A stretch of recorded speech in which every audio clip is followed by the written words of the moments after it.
Oui, par exemple, essayons, partons du personnage central de la crise actuelle, notre président Emmanuel Macron. La culture libérale égalitaire des fractions du monde populaire, de la population, tôt du domicile familial, pour aller se marier ailleurs et fonder une unité conjugale indépendante. Et puis à cette règle d'autonomie des enfants. Nous recevons Emmanuel Todd. Bonjour Emmanuel Todd. Bonjour. Vous êtes historien et anthropologue. On connaît bien vos écrits d'intervention, vos interviews sur des sujets d'actualité.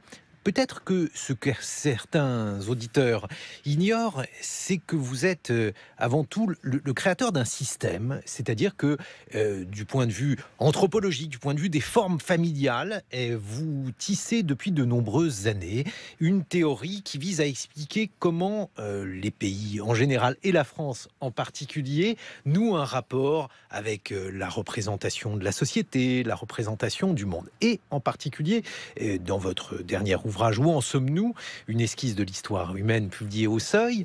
Vous avez développé cette théorie sur la question de l'égalité, sur la question également de la démocratie, en tentant de comprendre quel était le moment historique que nous traversions. Si j'ai décidé de vous inviter, c'était évidemment pour avoir votre éclairage sur la crise des Gilets jaunes, du point de vue, encore une fois, de ce système, et tout d'abord nous rappeler quel est le lien particulier que la France entretient avec l'égalité, Emmanuel Todd. Oui, donc ce système, c'est une interprétation qui dit que l'attitude vis-à-vis de l'égalité ou de l'inégalité, de l'autorité ou de la liberté a un rapport avec la structure familiale sous-jacente. Donc dans le cas de la France du bassin parisien, par exemple, la structure familiale paysanne était elle-même libérale égalitaire. C'est-à-dire que les enfants partaient tôt du domicile familial pour aller se marier ailleurs et fonder une unité conjugale indépendante. Et puis à cette règle d'autonomie des enfants s'ajoutait une règle d'égalité très stricte devant l'héritage qui est bien antérieure à la Révolution. C'est-à-dire qu'on a des minutes notariales du XVIIe siècle qui montrent une frénésie égalitaire dans la répartition des biens. Donc ce système va par exemple s'opposer à celui de l'Angleterre, qui était aussi libérale, avec une autonomie des enfants, mais dans laquelle les règles d'héritage étaient assez floues, avec une liberté d'usage du testament. Les enfants n'étaient pas inégaux, mais ils n'étaient pas forcément égaux. Et puis l'Allemagne, ou le sud-ouest de la France, ou une bonne partie de l'Occitanie, c'était ce qu'on appelait la famille souche. Alors là, par contre, c'était un système... Là, il faut rappeler ce qu'est la famille souche. Je vais le faire, on ne peut pas demander...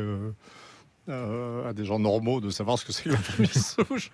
C'est un système dans lequel, parmi les enfants, on est en milieu paysan, on est dans la tradition, hein, l'un des enfants, en général l'aîné des garçons, est choisi pour succéder sur la ferme familiale et les autres sont exclus d'héritage. C'est donc un système très inégalitaire. C'est celui qu'on attribue en général à la noblesse. Et c'est un système qui est inégalitaire et autoritaire. Et donc, ce que dit la théorie, c'est que il y a, au moment où apparaissent les idéologies modernes, qui est le moment où les gens apprennent à lire et écrire, en fait, et ce qui sort, ce qui plaît, ce qui saisit l'imagination des peuples, c'est quelque chose qui correspond aux valeurs qui sont déjà dans la famille. Donc, dans le cas de la France, ça va être la liberté et l'égalité. C'est les thèmes de la Révolution française, mais qui étaient déjà dans la famille, mais avec une résistance de la périphérie, avec aussi une composante résistante, autoritaire, inégalitaire. Et ça explique les conflits de l'époque révolutionnaire avec l'Église notamment. En Angleterre, il n'y a qu'à commencer par l'attitude des Anglais vis-à-vis des Français pendant la Révolution. Au début, ils trouvaient ça libéral et sympa. Et puis quand ils ont vu la frénésie française d'égalité, ils sont devenus le plus mortel ennemi de la République. Voilà. Alors, quant à l'Allemagne, elle est à l'extérieur, parce que l'Allemagne, elle a une culture politique qui est fondamentalement soit organisée, soit autoritaire. Dans ses phases calmes, elle va être social-démocrate, démocrate chrétienne. Bon, là, ça se dissout un peu. Et puis, dans les phases de crise révolutionnaire, ce qu'on verra, c'est pas du tout la mise en évidence de la liberté et de l'égalité. Ça va être la mise en évidence d'une préférence pour l'autorité et l'inégalité. Et là, on pense au nazisme, bien sûr, qui était l'expression extrême d'un idéal autoritaire et inégalitaire. Ça, c'est la tradition. Et ma surprise actuelle, mais avec des hésitations, c'est la façon dont ces systèmes de valeurs semblent s'être perpétués malgré la disparition de systèmes familiaux. Il n'y a plus de ménage à 3 générations dans la Ruhr, en Allemagne ou dans le sud-ouest de la France. Les règles d'héritage, je veux dire, les enfants ne sont même plus assez nombreux pour qu'elles aient un sens pratique, avec des familles recomposées, etc. Et quand même, on a l'impression que les populations d'Europe continuent de se comporter comme si ces différents systèmes de valeurs étaient toujours actifs. C'est-à-dire que si l'on veut récapituler le sens de vos travaux, Emmanuel Todd, on pourrait dire qu'il y a en France depuis de nombreux siècles, puisque vous êtes un observateur de la très longue durée, et quand je dis de nombreux siècles, c'est antérieur selon vous à la Révolution, puisque pour vous, il y a un substrat français. Ces systèmes différenciés apparaissent entre le XIIIe et le XIVe siècle. Voilà, avec effectivement des nuances en fonction des régions. Et donc, vous considérez que la France a noué un lien très particulier avec l'égalité, qui pourrait expliquer notamment cette crise des Gilets jaunes, tandis que d'autres pays, comme l'Angleterre, ont noué un lien particulier avec le libéralisme. Oui, par exemple, partons du personnage central de la crise actuelle, notre président Emmanuel Macron, qu'on accuse de faire une politique thatchérienne avec une génération de retard, donc libéralisée. Je ne pense pas que ça soit complètement vrai au stade actuel, mais il fait ça sur un terrain anthropologique qui n'est pas le même. On aurait pu croire que ça avait disparu, mais en Angleterre, vous avez une tradition, vous avez des fortes différenciations de classe, mais vous avez des traditions, je dirais, de déférence sociale. Vous n'avez pas de tradition égalitaire. Donc si le Parlement vote une loi en Angleterre, il y a le principe de souveraineté du Parlement. Vous aurez peut-être des grèves, il y a eu des grèves ouvrières contre Thatcher, mais au final, on sait bien que le trait central de la culture anglaise, qui est ce trait non égalitaire, va permettre à la révolution néoconservatrice de passer. Mais si vous faites ça en France, c'est-à-dire si vous êtes un président français qui s'imagine qu'il va faire une politique économique de type anglo-saxon, eh ben, il risque de découvrir simplement que la culture française égalitaire et libérale, parce que libérale suppose la capacité des masses à s'organiser toutes seules, est toujours là, à la surprise de tous. Je suis moi-même en fait un peu surpris de la persistance de cette culture française dont je ne savais plus trop, en analysant la fécondité, si elle était toujours présente. Et là, c'est comme, pour moi qui suis anthropologue et historien, c'est comme si j'avais la démonstration de ce que, eh bien oui, ces valeurs libérales et égalitaires qui mènent une population, certes, mise le dos au mur, sur le plan économique, là, elle est en position défensive. Au moment de la Révolution, elle était en position offensive. Cette population est capable, de par ses valeurs anthropologiques, ses traditions, ses mœurs, ses habitudes, sa façon de regarder les gens qui sont en haut, je veux dire, de se révolter contre ce qu'elle estime être l'injustice. Donc le modèle marche toujours. Et alors, qu'est-ce qui s'est passé, par exemple, au moment de la Révolution française, Emmanuel Todd, puisque on s'interroge aujourd'hui sur le caractère de révolte, la manière dont la colère peut se diffuser. Si vous reprenez les choses en historien, ce que vous êtes également, qu'est-ce qui s'est déroulé pendant la Révolution française qui a pu servir de révélateur à des structures qui étaient des structures antérieures, selon vous ? Le phénomène fondamental, c'était l'alphabétisation des populations. C'est-à-dire que quand la Révolution s'est déclenchée, plus de 50% des hommes jeunes du bassin parisien savaient lire et écrire. Et on voyait déjà apparaître un début de baisse de la fécondité. Donc c'était... Mais là, on était, si vous voulez, dans une phase d'ascension sociale, de progrès. Je veux dire, le véritable drame de la monarchie des Bourbons, c'est qu'elle a été prise dans une contestation qui intervenait. Il y avait un petit intercycle de crise et des problèmes alimentaires, mais dans l'ensemble, la situation du pays s'améliorait. Là, ce qui se passe est tout à fait différent, parce qu'on est dans une phase, on est dans un début, ça va être ça en fait l'histoire du macronisme sur le plan économique, un début de baisse assez rapide du niveau de vie. Donc le mouvement à quelque chose de défensif, en fait. Et puis, surtout, la variable éducative a pris un tout autre sens maintenant. C'est-à-dire qu'on n'est plus simplement dans une société où la question, c'est la question de l'alphabétisation.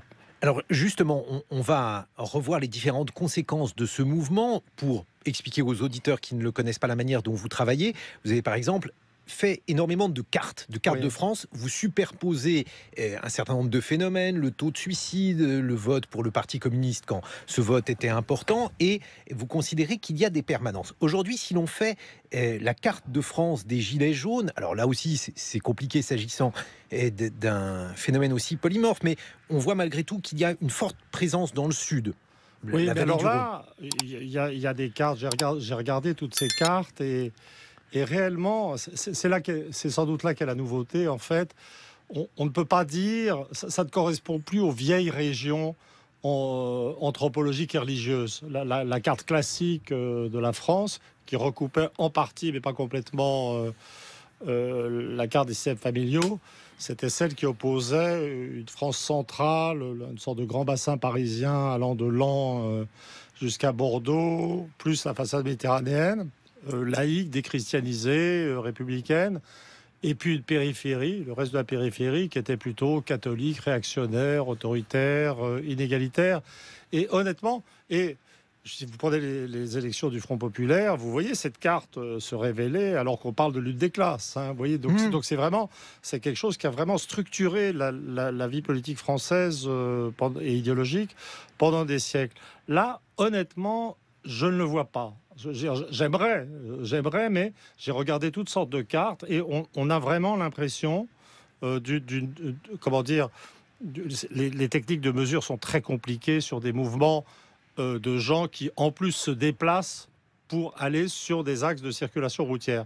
Mais mon sentiment principal, c'est que la carte de ces mouvements est plutôt homogène sur le territoire national. Et je peux risquer une hypothèse, mais là, c'est comme si on était dans un séminaire de recherche. Hein. Je lance une hypothèse. Vous êtes sur France Culture, donc vous pouvez y aller, Emmanuel Todd. Une hypothèse qui vient vraiment de votre question. Je ne m'étais pas du tout, donc si je dis une bêtise, il ne faut pas m'en vouloir. Hein. C'est que je parlais tout à l'heure de l'alphabétisation de masse pour la Révolution française, et l'une des caractéristiques de la période récente dans toutes les démocraties occidentales, ça a été l'émergence d'une nouvelle stratification éducative avec le développement du secondaire et du supérieur.